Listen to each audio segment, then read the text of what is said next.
So now you may be asking who can insert midlines. Traditionally, a registered nurse will come to insert these lines. However, respiratory therapists can also insert them.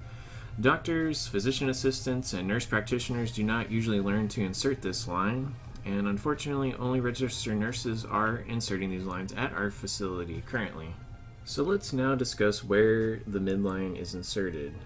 Generally speaking, the midline will go between the elbow and the shoulder, specifically in either the basilic, cephalic, or brachial veins, but could also be placed on the forearm in rare instances. This photo shows the approximated location and name of each of these vessels in anatomic position.